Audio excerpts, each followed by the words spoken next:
It is very special that this year we are celebrating the day when Shri Radha Gopinath accepted their prana pratishtha at our temple on the disappearance day of Srila Sanatana Goswami.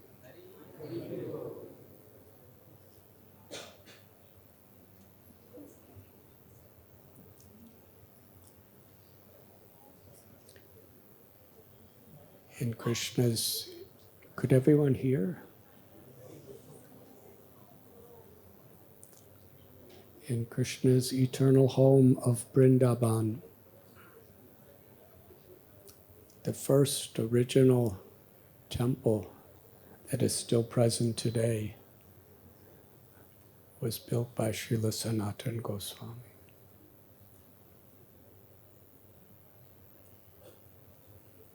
He is our Sambandha Acharya, and his temple of Sri Sri Radha Madan Mohanji is the Sambandha Murti of our parampara.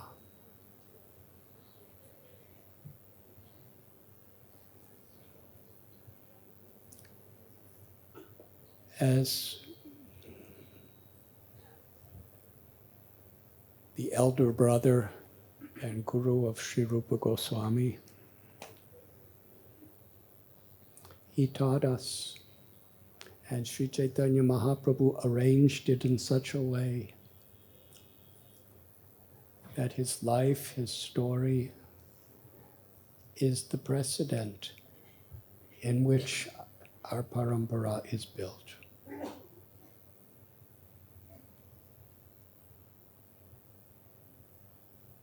Sanatana Goswami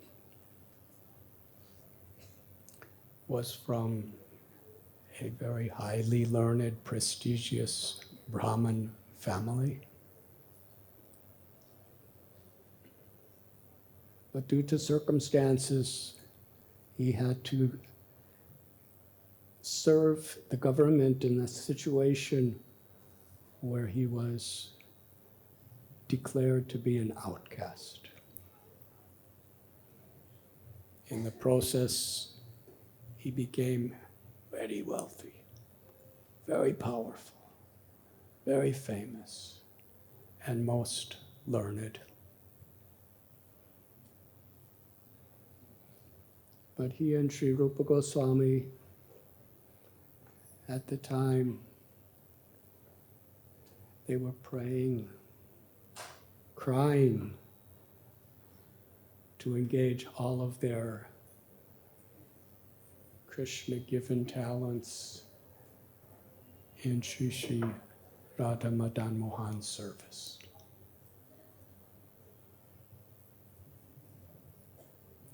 When they first met Sri Chaitanya Mahaprabhu in Ramakeli,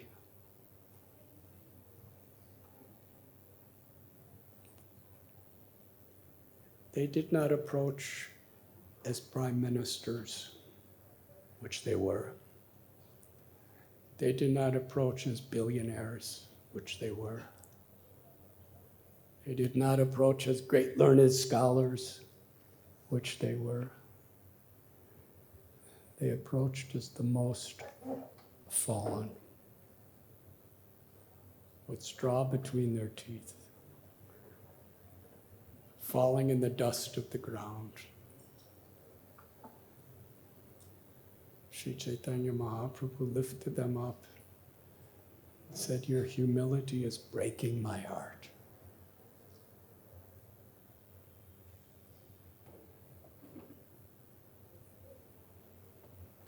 And their wonderful prayers from their hearts revealed the nature of their devotion.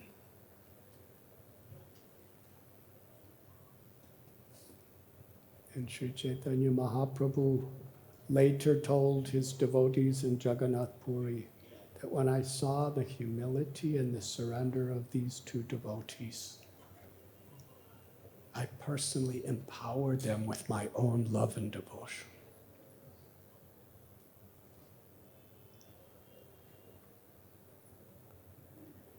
to serve Lord Chaitanya's mission.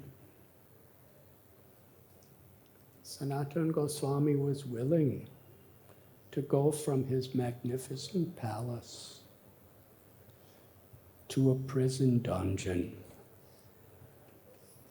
where he was shackled by chains.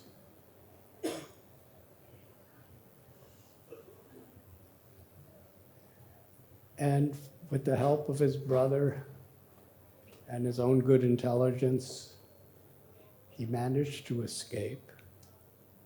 But now, from the leader of the state, he became a fugitive. He was hiding. He couldn't walk a main road. He was going through forests. And he met Sri Chaitanya Mahaprabhu in Varanasi.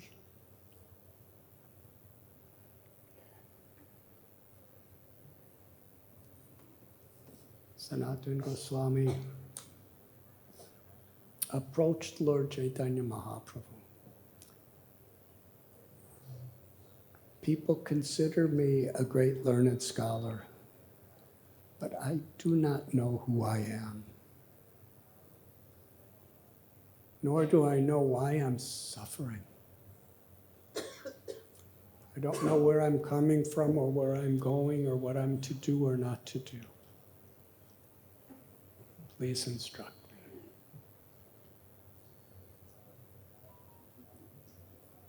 Sri Chaitanya Mahaprabhu responded, Sanatana Goswami, you are so learned and so qualified, you are fit to be my guru. But it is the nature of a Vaishnava to be thinking, feeling, and speaking the way you are. Sri Chaitanya Mahaprabhu, for 2 months throughout the day, on the bank of the Ganges, Ganga, in Varanasi, he gave his teachings to Sri Sanatana Goswami, then sent him to Vrindavan. Now he's doing Madhukari. He's sleeping in forests, under trees. He's the crest jewel of renunciates. But yet, when a very wealthy person approached him to make an offering, Sanatana Goswami manifested Madan Mohan. And now it is 500 years later, that temple is still the symbol of Vrindavan. Srila Prabhupada explains there's over 5,000 temples in Vrindavan. And however extraordinary, large, beautiful, artistic temples are built, still Madan Mohan is the symbol of Vrindavan. Not because of its elaborate structure, but because of the feeling and the history manifesting from the devotion of Sri Sanatana Goswami.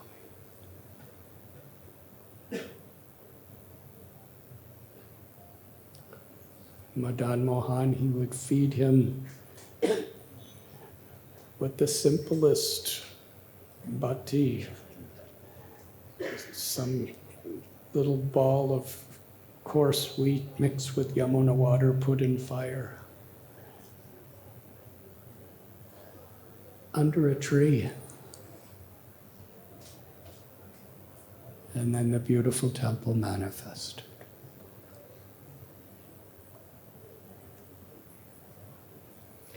This spirit is the spirit Sri Chaitanya Mahaprabhu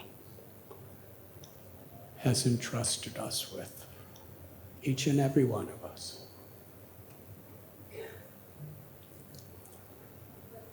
Srila Prabhupada, he also began his mission with nothing.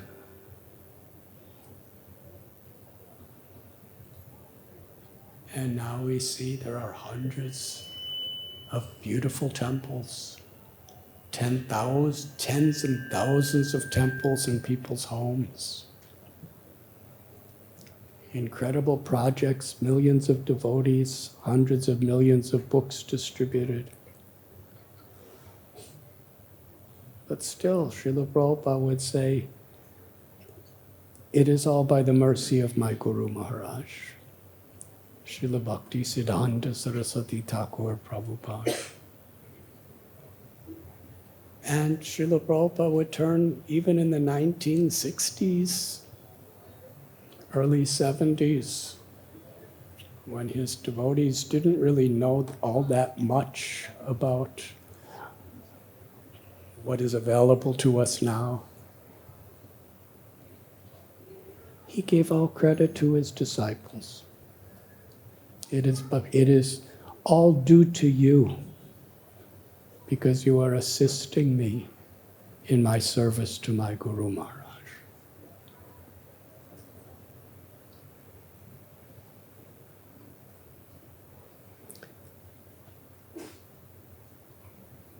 What is the beginning of Sri Sri Radha Gopinath Temple? As far as we know,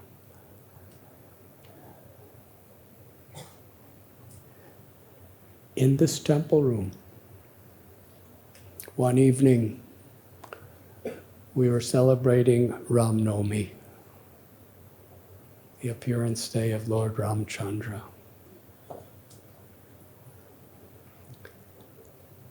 And a beloved disciple of Srila Prabhupada, His Grace Shyamasundar Prabhu. He helped Srila Prabhupada develop the second project in ISKCON in San Francisco. Then he was sent to London with 6 devotees and 1 devotee child to establish the temple there. And then he was brought in the original entourage that Srila Prabhupada created to come and establish the International Society for Krishna Consciousness in India.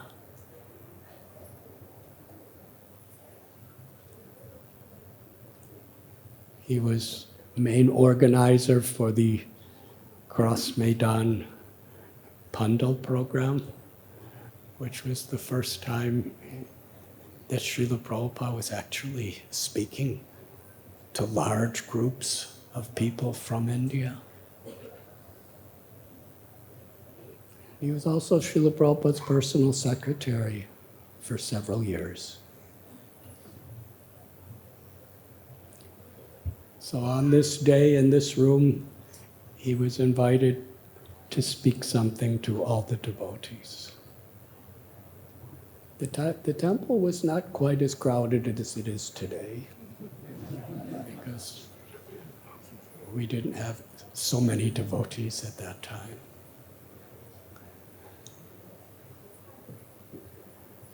But he looked out and became deeply emotional and revealed to us something we had never heard before.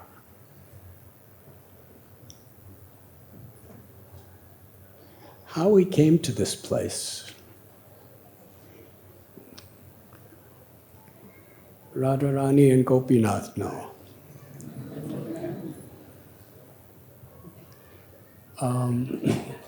This building was built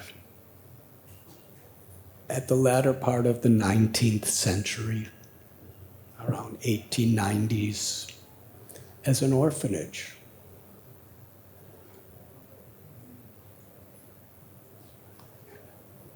And in one sense, in 1986, we were among whoever was here at that time, we were also something like orphans.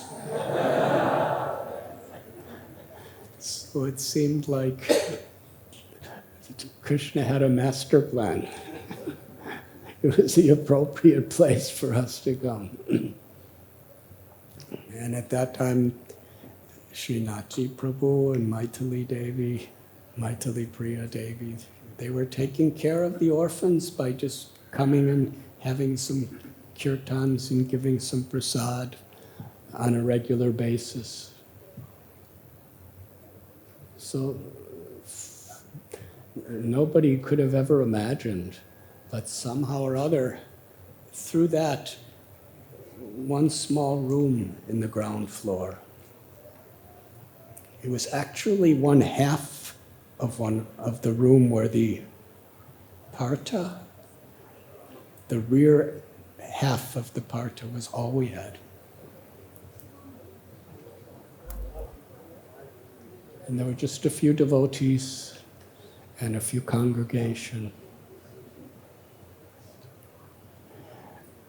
I'm shy to say names because there's so many devotees who have been involved on so many levels that if I say any names, I feel bad I didn't say all names.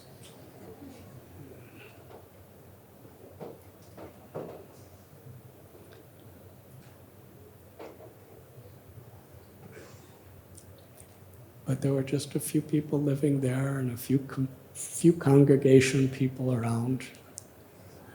And somehow or other, initially, everything was around the Lakshmi Narayan temple. And the plan was to build a roof there so that we could actually have a place that we could worship with, during the rains and everything. And the hall that we're in now was Tinkerbell High School. Very Vedic name.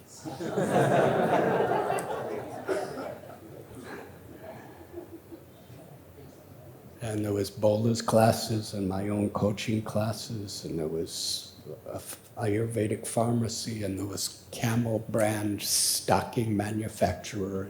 There were so many things going on in this.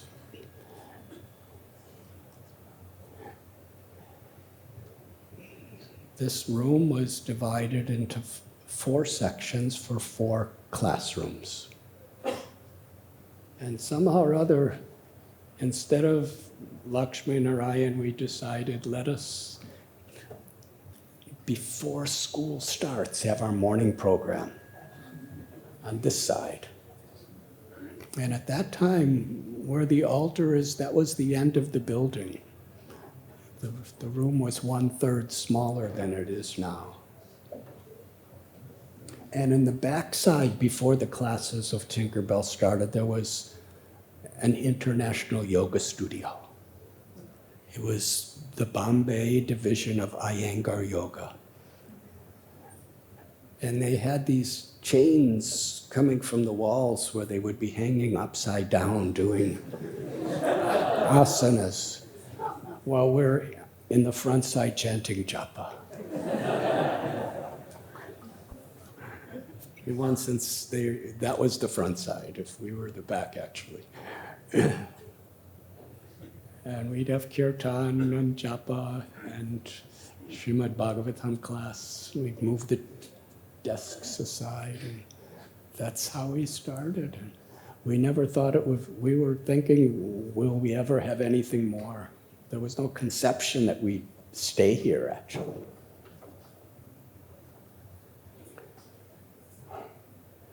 And somehow or other, actually Srinathji Prabhu's influence and Krishna Chandra Prabhu's influence, their families, they convinced Tinkerbell High School, we'll build a loft downstairs and let us have this upstairs.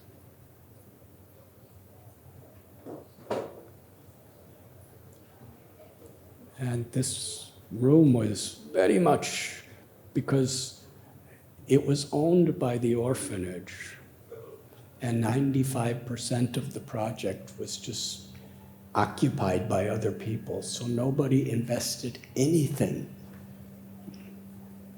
Probably in almost 100 years, nobody invested anything in maintaining or beautifying this place. In fact, if anybody has any, I would love to see it. I have not seen any photographs before this place was renovated, because it was so downtrodden. I think nobody wanted to waste their film.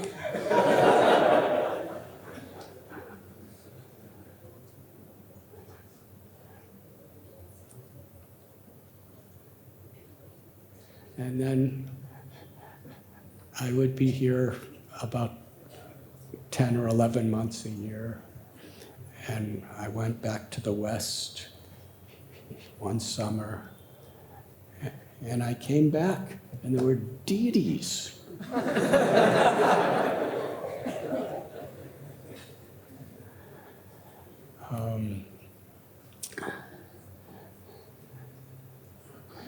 So we installed them.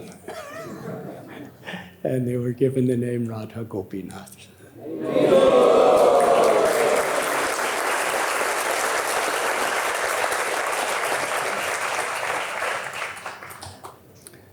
They were actually, as far as I know, they were bought for Janmashtami, because they wanted to, because nobody was coming here. And it didn't look at all like a temple. Still, the only sign outside was Tinkerbell High School and Bola's classes. There was about 2,000 students in the building, and they were not vegetarian. They would be eating all kinds of things all around. So, how to get people to start coming? So the thought was to get deities. Rohini Nandan Prabhu was there, and Mahaprabhu, and Devi Priya, and Palika.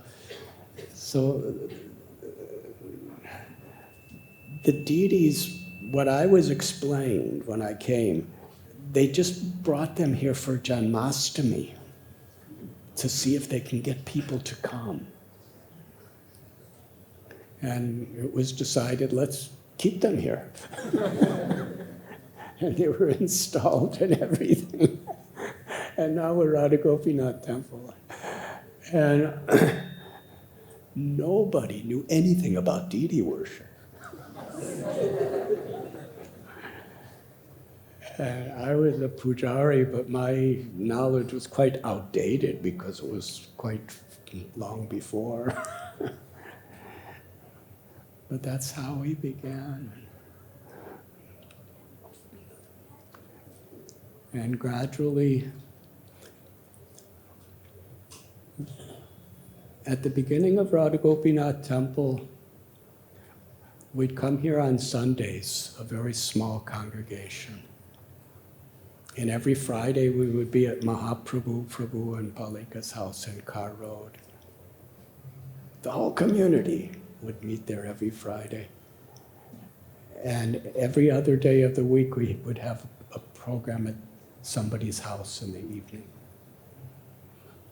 Usually we would have about 4 or 5 events every day. And in the evenings, it would be at somebody's apartment. So really, our temple began just going to people's apartments here in Mumbai. And that's actually where the congregation grew. It wasn't here. It was in people's homes. People would invite family, people would invite friends.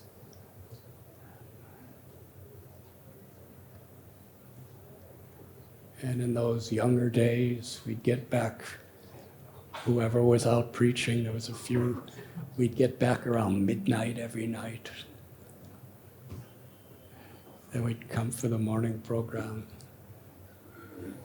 And the people who started coming to different homes in Bombay, flats, they started coming here on Sundays.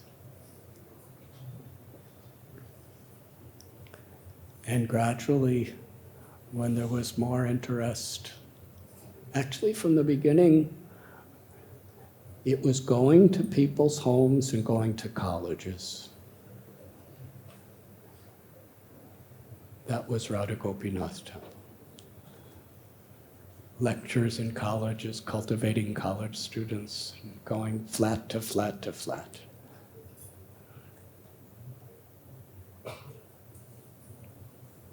And after some time,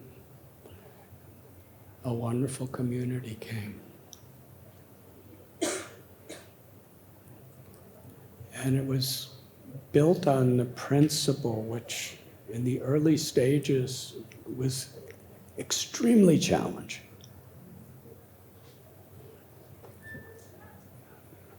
That how Srila Prabhupada appreciated every one of those devotees who were assisting him.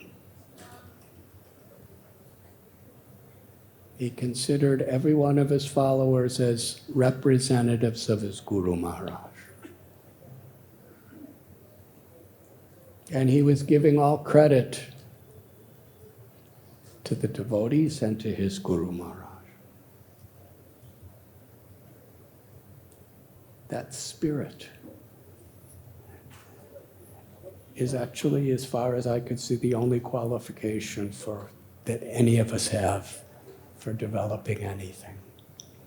To whatever extent we appreciate, we respect, and we're united in that level and willing to adjust to all sorts of different natures, different ashrams and different varnas for that higher principle. To whatever extent we do that, Radha Gopinath has blessed us.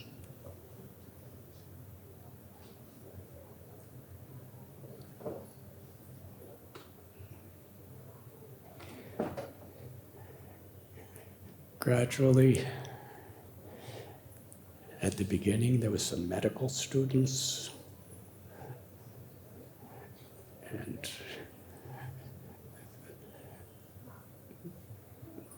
they graduated.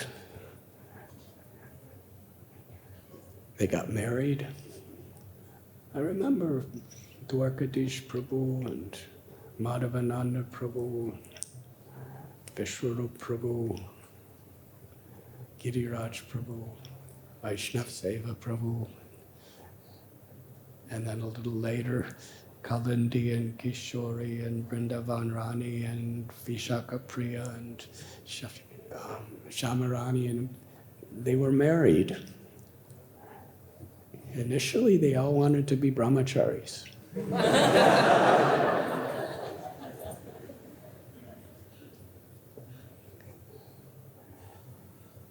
We said, just continue and get your degree. They got their degrees. Then they wanted to be brahmacharis. Continue, get a speciality degree. Rajeshwari Devi. And they got their speciality degrees, and then gradually they were doctors, and they married other people, husbands and wives. They started simple practice of their own. They wanted to serve Krishna and preach through the medical profession. They started a little clinic long distance from here. And that was the beginning of Bhaktivedanta Hospital. Now there's well over 1,000 people connected, employed at Bhaktivedanta Hospital. And they have like 100 preaching programs a week.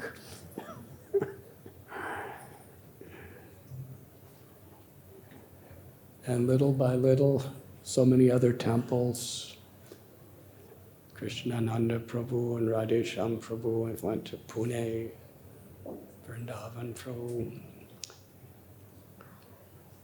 Actually, Pune began one little flat here in Mumbai, connected to Radha Gopinath Temple, was Janavi. And she moved to Pune and started such a beautiful community there.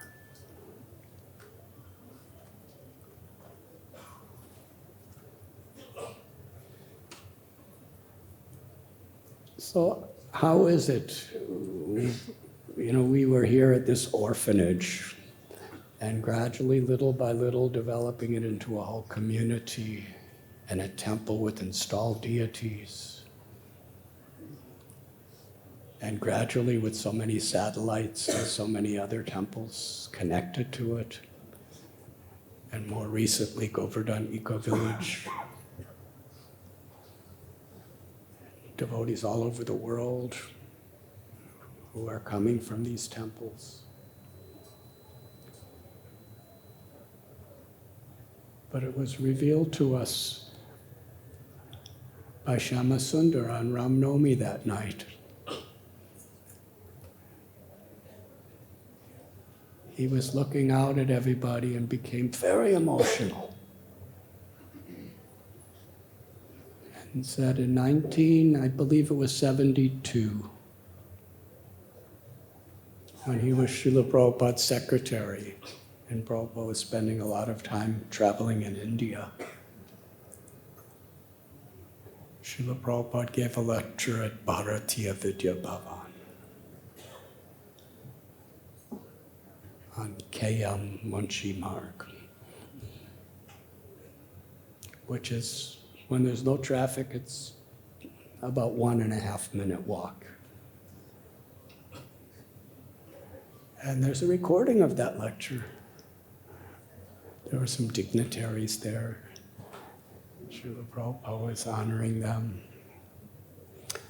After the talk, they came out of the front entrance of Bharatiya Vidya Bhavan, and they were standing on the street right underneath the last step, waiting for their car to come and pick them up. It was a taxi, actually. They were just waiting. And Srila Prabhupada lifted his cane and pointed it right ahead of him.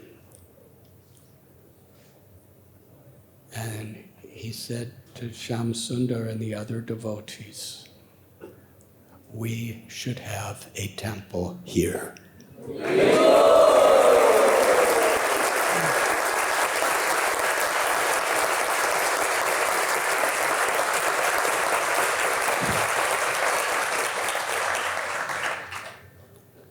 And Sham Sundar Prabhu said he was pointing exactly where Radha Gopinath Temple is with his cane.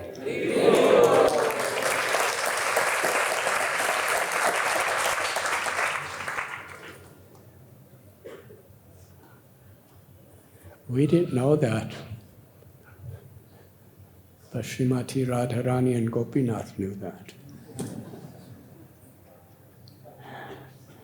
So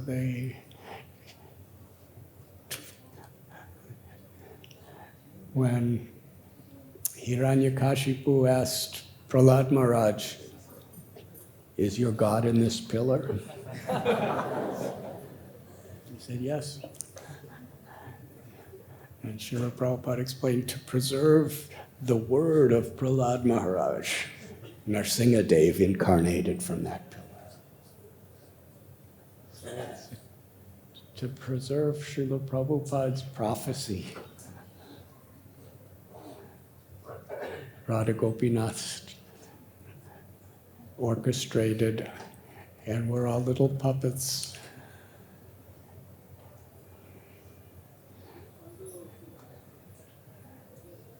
How grateful we are that we can, each one of us, be a part of this plan that is infinitely beyond what we can do, what we know, or who we are.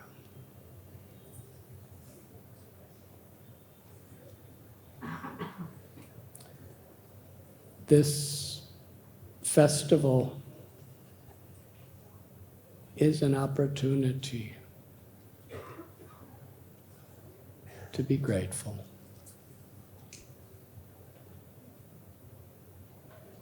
To be grateful to our founder, Acharya Srila Prabhupada.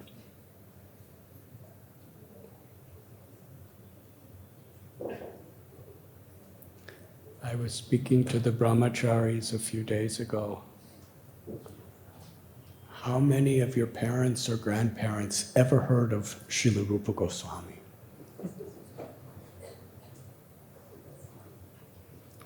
Absolutely not a single one. And yet every single one of us are surrendering our entire lives as Rupanugas to follow in the footsteps of Srila Rupa Goswami.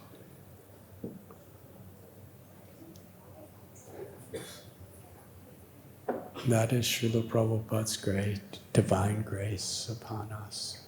It's brought us together.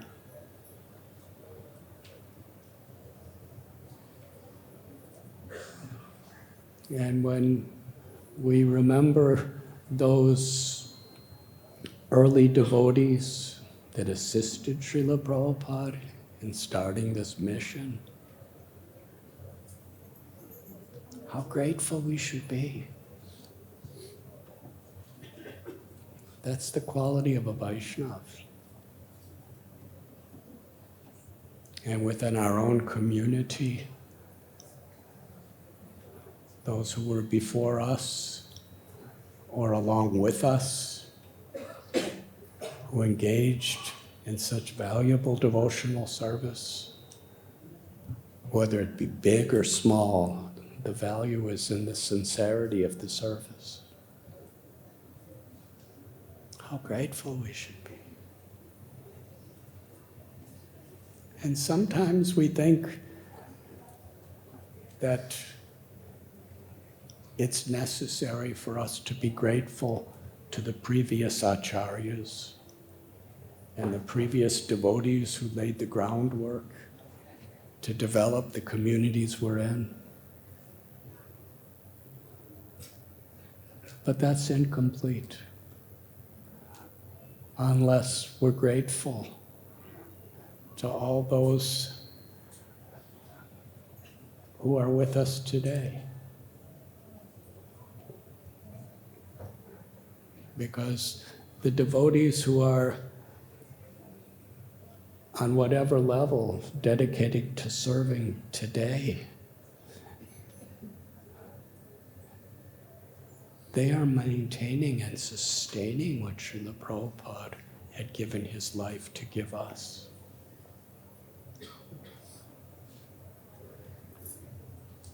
It is human nature. Sometimes we're grateful for those of the past, but we forget about being grateful for those in the present.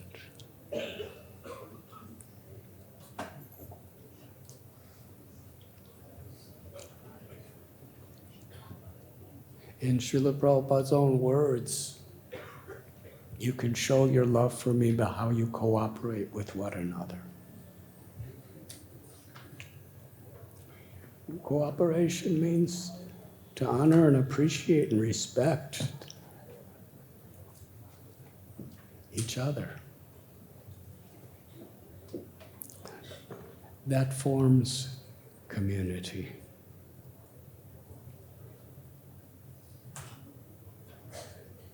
When Sanatana Goswami and the Goswamis were living in Vrindavan,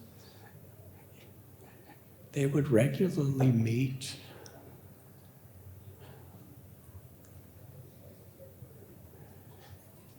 And that Sangam, the place where they would meet at Sri Sri Radha Damodar Temple, is where Srila Prabhupada prepared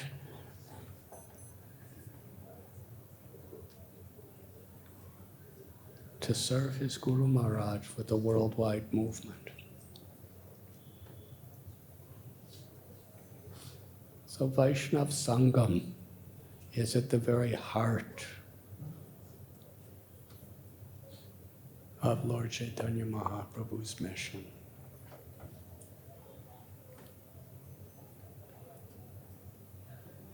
whatever has been done in progress of Radha Gopinath Temple or any of its projects, it's according to how we valued community. Now, a community is built upon individuals. Community is not an impersonal conception. To the extent individuals appreciate and empower each other, you have a Vaishnav community.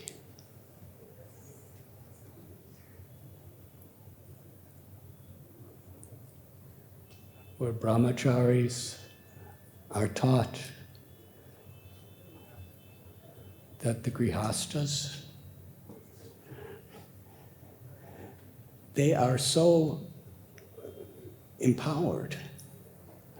They could live with husbands and wives and still be Krishna conscious. They could be working jobs and still be Krishna conscious. And they're providing practically everything we have. The basic principle of Radha Gopinath Temple is the brahmacharis humble themselves to feel inferior to the grihastas and dependent on. And the grihastas thinking they have given up everything to serve Guru and Krishna, and we're so stuck in so many other karma kanda kind of activities. Grihastas humbling themselves and depending upon the spiritual inspiration of the brahmacharis. And because of this mutual respect, Krishna empowers. I remember Srila Prabhupada once, when there was a conflict between the ego of who's more important, the brahmacharis and sannyasis or grihastas.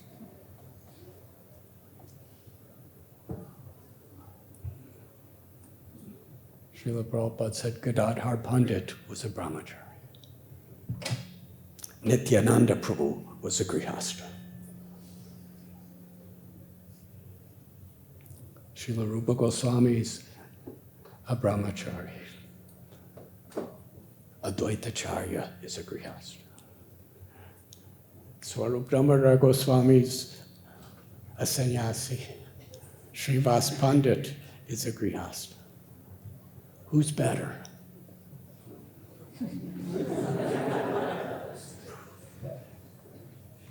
Can any of us dare to say who's better? Sri Chaitanya Mahaprabhu himself, he was a grihasta and a sannyasi. He established the Sankirtan movement and defeated the Chandkazi when he was a grihasta. And he took sannyas to expand it more.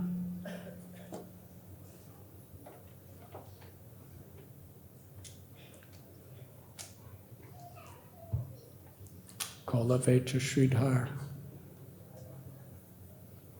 was an unknown person selling banana leaves. King Prataparudra was the king of all of Odisha, the director of Jagannath's temple. Who's better?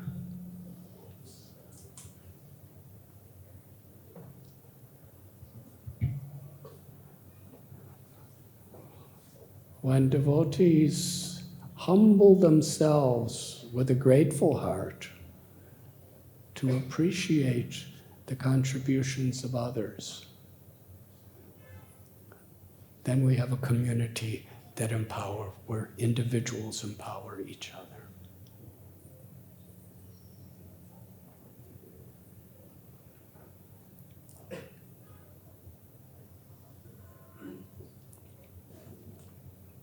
And it is that principle, inspired by the desire, the inspiration, and the teachings of our beloved founder, Acharya Srila Prabhupada, that is actually our only qualification here for all of us.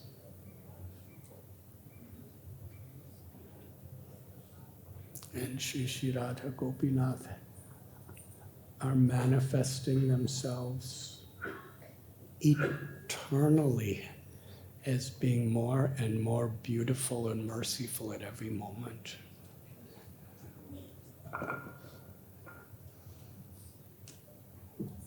That's the supreme reality. That Radha Gopinath, their pastimes when they come to this world is to bestow their infinite grace. They come to this world to invite us to the spiritual world of Goloka Vrindavan.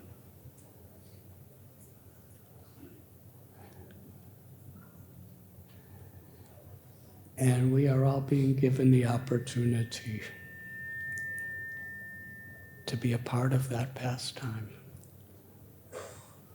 As a servant of the servant of the servant to assist.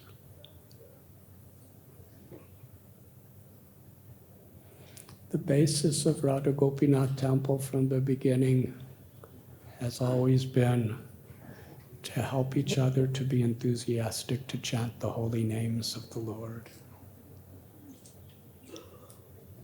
To hear the glories and the teachings of Krishna.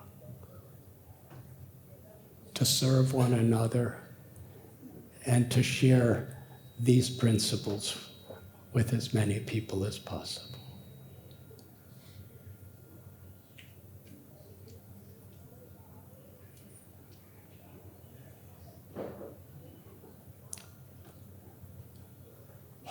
Our first yatra was about 20 people. And during the first yatra, we had no arrangements for prasad. We would just be walking around from 4 o'clock in the morning till about midnight.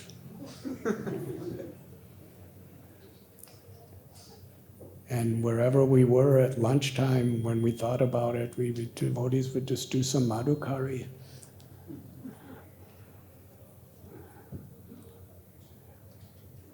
And in Jagannath Puri and our last yatra, I was told at the evening gatherings there was over 12,000 people.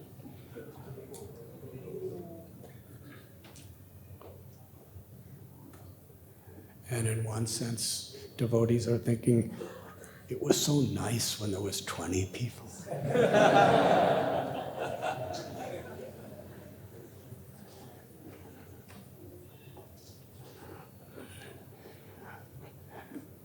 But the prasad is much better now.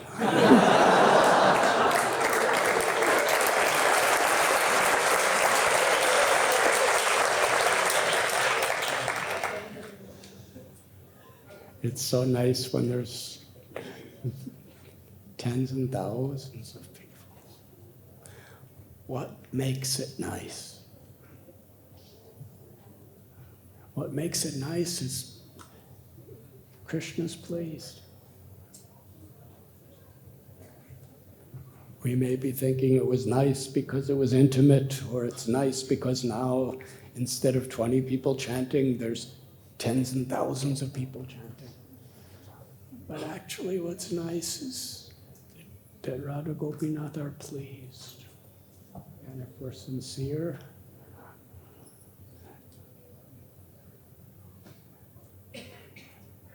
the more devotees that come for the yatras, the more devotees that come to the temple, the more devotees have opportunities to serve.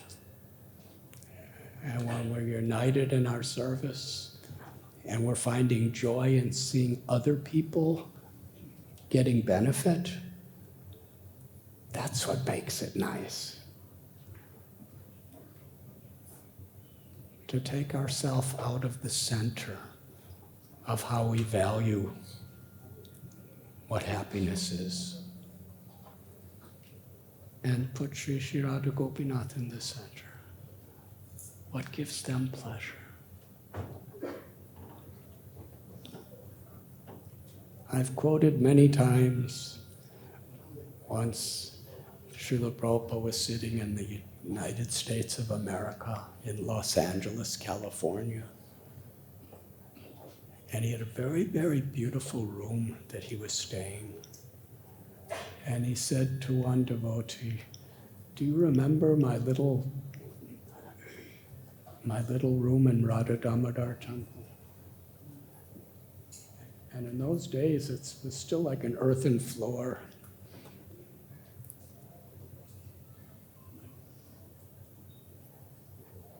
Srila Prabhupada said, this is very opulent, and that was so austere. He said, "I'm longing to go back there.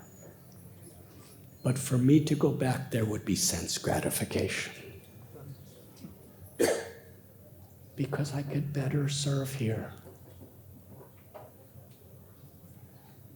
So in whatever ways things are transforming, this is the standard that we always need to remind each other of.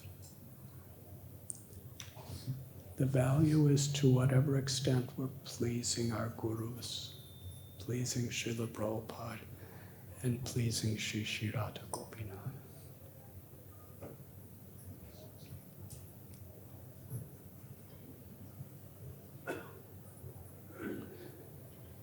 "36 years ago, in this little broken down temple, Radha Gopinath accepted their name." They're eternally Radha Gopinath, but still, Krishna humbles himself. We can name him, we could feed him, we could dress him, we could sing for him, dance for him, pray for him.